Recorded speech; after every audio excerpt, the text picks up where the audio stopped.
Hello guys, first time matry itong brand na to ng fruit cocktail.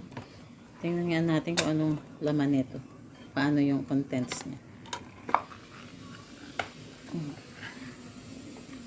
Wow,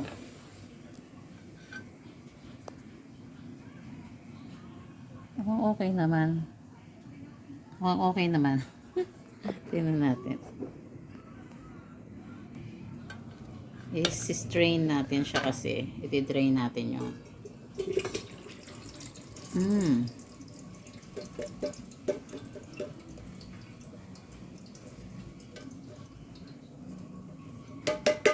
ayaw.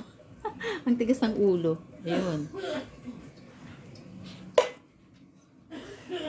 isa pa.